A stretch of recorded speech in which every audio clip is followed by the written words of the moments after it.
نام مشکل ہیں خاص طور پر جب بات برطانوی جزائر کی ہو۔ برطانیہ کا جزیرہ انگلینڈ، اسکاٹ لینڈ اور ویلز کا گھر ہے، جبکہ آئرلینڈ کا جزیرہ جمہوریہ آئرلینڈ اور برطانیہ کے شمالی آئرلینڈ پر مشتمل ہے۔ یہ نہ صرف ٹریک رکھنے کے لیے ایک ڈراؤنا خواب ہے، بلکہ جیسا کہ ہم نے دیکھا ہے، یہ سب کچھ بدلنے کے تابع ہے، شاید ہماری سوچ سے تھوڑی جلدی۔ میں یہ سب کچھ اس بات کو واضح کرنے کے لیے کہہ رہا ہوں کہ اس ویڈیو انگلینڈ میں ہم اصل میں کیا بات کرنے جا رہے ہیں۔ اب نہ صرف انگلستان برطانیہ نہیں ہے، بلکہ اس کی تاریخ بھی بہت دلچسپ ہے۔ لہٰذا یہ دیکھنے کے لیے کہ انگلستان کس طرح ایک سادہ رومن صوبے سے بڑھ کر برطانیہ کے مالک اور ایک بڑی عالمی طاقت تک پہنچا، آئیے کچھ تاریخ کرتے ہیں۔ انگلینڈ کے لیے ہماری ابتدائی دستاویزات جولیس چیک بون سیزر کی آمد کے ساتھ آتی ہے، جو 55 قبل مسیح میں گال سے گزرے تھے۔ مقامی سیلٹس اپنے نئے پڑوسیوں سے زیادہ خوش نہیں تھے، لہٰذا روم ایک صدی تک رکا رہا، یہاں تک کہ شہنشاہ کلاڈسن نے برطانیہ کا صوبہ قائم کیا۔ مرکزی بندرگاہی شہروں سے باہر جزیرے پر رومن کا اثر بہت کم تھا۔ چونکہ ان تمام فوجوں کو پورے راستے پر ڈالنا کافی مشکل تھا، وہ مقامی بادشاہوں کو کچھ ذمہ داریاں سونپنے میں خوش تھے۔ 60 عیسوی میں ایسے ہی ایک کلائنٹ بادشاہ نے اپنی آدھی اراضی روم کو دے دی، لیکن جب سلطنت نے بہرحال یہ سب کچھ حاصل کر لیا تو مرحوم بادشاہ کی بیوی بوڈیکا نے ایک بغاوت کی قیادت کی جس نے کئی مشرقی شہروں بشمول لنڈیم کو جلا دیا، اس سے پہلے کہ وہ جنگ میں شکست کھا جائے۔ بعد میں رومیوں نے کلیڈونیا کے کنارے تک توسیع کی، اس سے پہلے کہ ہیڈرین نے نہیں کہا، اور جزیرے کے پار ایک دیوار بنائی تاکہ کسی بھی گرم شاٹ جنرل کو خیالات حاصل کرنے سے روکا جا سکے۔ برطانیہ کی تنصیب کا فائدہ یہ تھا کہ اس میں سامراجی خانہ جنگیوں کی وجہ سے زیادہ خلل نظر نہیں آیا، لیکن منفی پہلو یہ تھا کہ برطانیہ پہلا صوبہ تھا جسے 400 کی دہائی میں جب وحشیوں نے اپنی لپیٹ میں لینا شروع کیا تو اسے ڈھیلا چھوڑ دیا گیا۔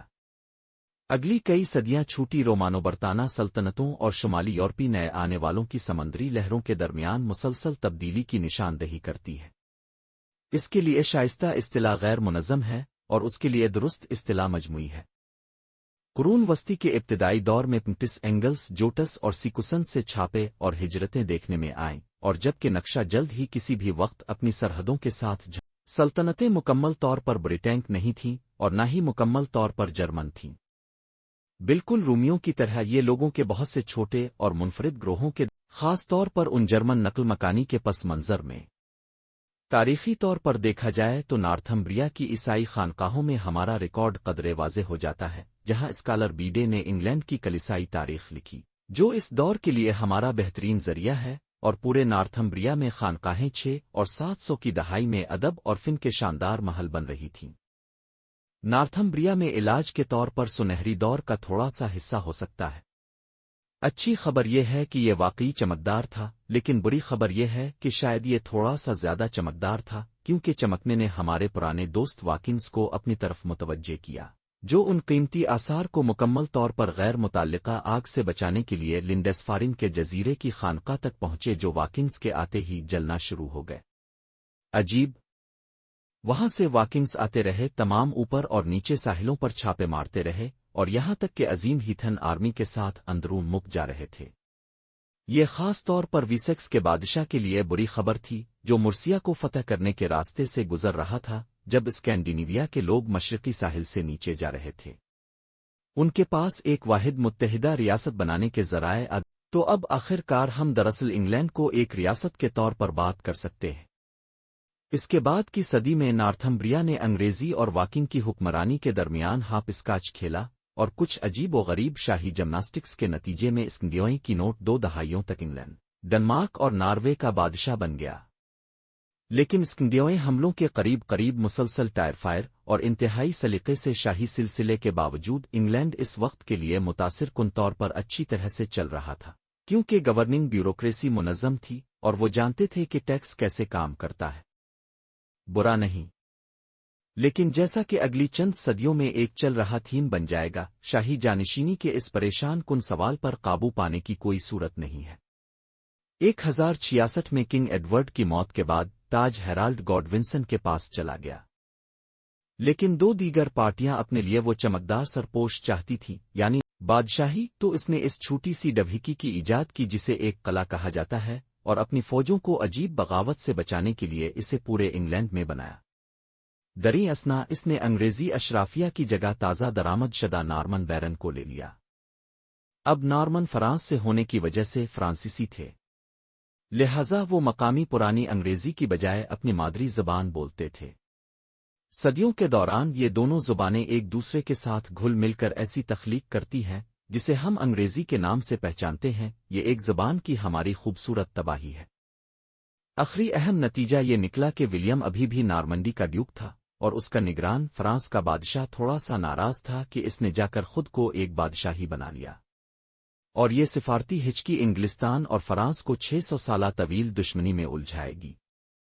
اب عام طور پر یہ وہ مقام ہے جہاں انگریزی تاریخ اپنے تمام موڑ اور موڑ کے ذریعے شاہی خاندان کے درخت کے ساتھ ساتھ چلتی ہے، لیکن یہ ویڈیو ایک خلاصہ ہے اور مجھے بادشاہوں کی پرواہ نہیں ہے۔ بلا شبہ پیسے کا مطلب امیر لوگ ہیں، اور امیر لوگوں کا مطلب مسلح ڈکیتیاں ہیں، لہٰذا یہ دور رابن ہڈ کے افسانوں کے لیے اہم تاریخی ترتیب ہے، جو 13 صدی کے آخر میں صلیبی بادشاہ رچرڈ دی لائن ہارٹ کے دورن حکومت سے زیادہ قریب سے وابستہ ہے۔ فوجی سامان کے بارے میں بات کرتے ہوئے انگلینڈ نے اس موقع کو مغرب کی طرف چھلانگ لگانے اور آئرلینڈ کے ڈبلن وائی حصے پر جھومنے کا موقع لیا۔ انہوں نے مزید کے لیے کوشش کی لیکن واقعی زیادہ کچھ حاصل نہیں کیا۔ فتح سب کچھ ٹھیک اور اچھا ہے، لیکن یہ مہنگا بھی ہے، اور فرانس اپنے باقی ماندہ فرانس کو واپس حاصل کرنے کے لیے کھجلی کر رہا تھا، اس لیے 1200 کی دہائی کے اوائل میں نارمنڈی انجو اور ایکوٹائیں کے بیشتر حصے کو پوف کرتے دیکھا گیا۔ دری اسنا اس حصے کا پرستار جہاں انگلستان فرانس کے آدھے حصے کا مالک تھا، اس لیے اس نے برعظمی حملے کا جواز پیش کرنے کے لیے فرانسیسی بادشاہی کے حق کا دعویٰ کیا۔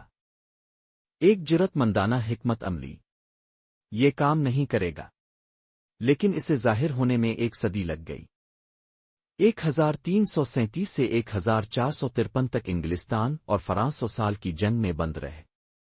ایڈورڈ نے پہلے ایکٹ کی نگرانی کی جہاں انگریزوں نے چینل کے اس پار ڈالا اور کریسی کی جنگ میں فرانسیسی فوج کو مارا۔ اس کی وضاحت کرنے کے لیے ہمیں اصلی رسیلی چیزوں کو کھودنا ہوگا۔ معاشیات ٹھیک ہے، دیکھو میں نے ایکم میں نابالغ کیا، مجھے کم از کم دکھاوا کرنا پڑے گا کہ یہ کچھ قابل قدر تھا، ٹھیک ہے۔ یہ سب اس بات پر آتا ہے کہ انہوں نے ٹیکس کیسے اکٹھا کیا۔ انگلستان کے پاس پیسے پر ٹیکس لگانے اور اسے پیشہ ورانہ فوج کی طرف ڈالنے کی نفاست تھی، جبکہ فرانس سامان اور بھرتیوں میں ادائیگی لیتا تھا، اس لیے ان کی فوج بڑی یقینی لیکن بہت کمزور تھی۔